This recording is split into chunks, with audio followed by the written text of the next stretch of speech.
Me do të me ditë natë me kalu qëtë.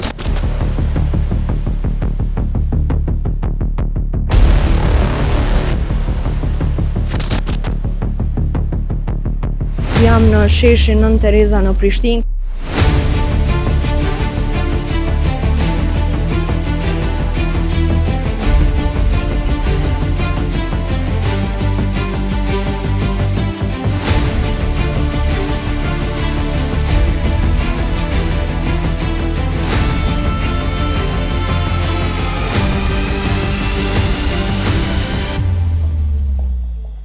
Përshëndetje të nderuar shikues, jam në sheshin Nën Tereza në Prishtinë, këtu ku qytetarët kanë lajmëruar një pak kënaqësi të tyre.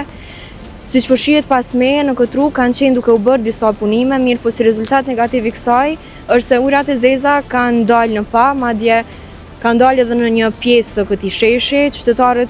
Kjo situatë është e shqetësuar për qytetarët pasi ata thonë se kjo zonë është mjaft e frekuentuar nga qindra qytetarë në ditë. Do të qëndrojmë nga afër të shohim këto pamje dhe të marrim mendimet e qytetarëve se sa është e vështirë të kalojnë në këtë pjesë.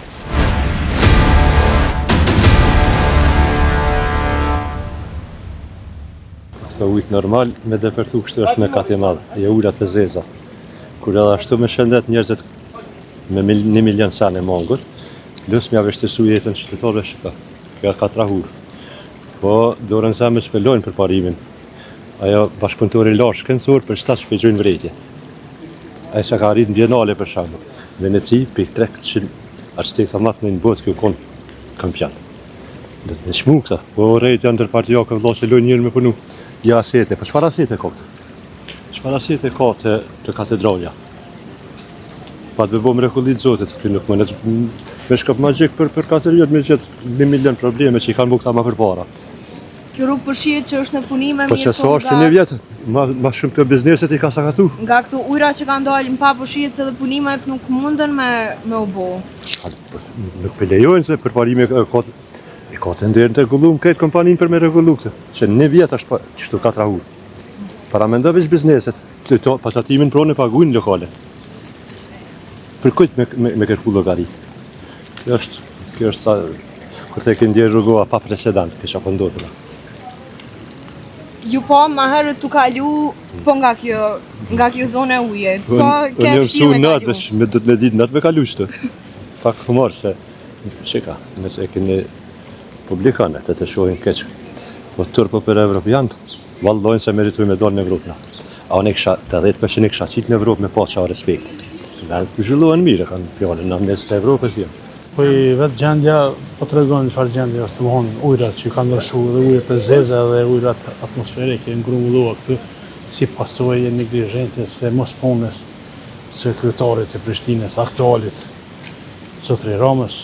Pra kjo është irrituese, kjo është skandaloze, po shohim të gjithë në qytetin e Prishtinës çfarë gjendja është. Pa pastër kanë mbuluar mbetërinat në për shumë shafte të rrugëve të Prishtinës kundërmon e rënd.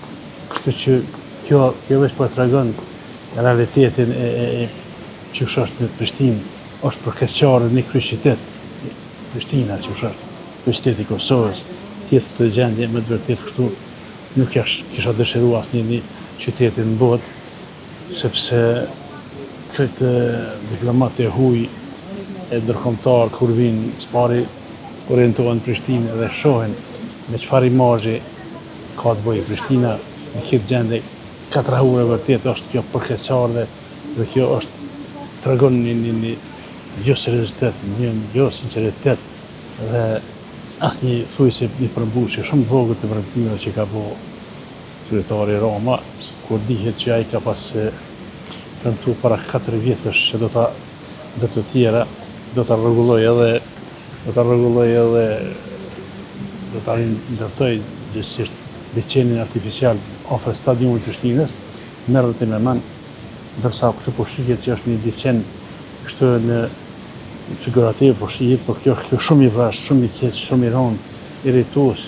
Qytetarët e Prishtinës duhet të vëdësohen, jemi bindur që do të vëdësohen edhe më ati që ka ardhur, Rama që ka ardhur me premtime të mëdha si kinë një arkitekt me përvojë të marrë nga perëndimi gjithësisht nga Londra, po më të vërtet duhet ta ndërshkohet ai njeri me votë. Dhe mos japën më votën kur e mos të kthehet kur në udhëheqje, çfarë do udhëheqje të komunës as Prishtinës as në nivel, sepse ka dëshmuar që është njeri i dështuar në çdo aspekt.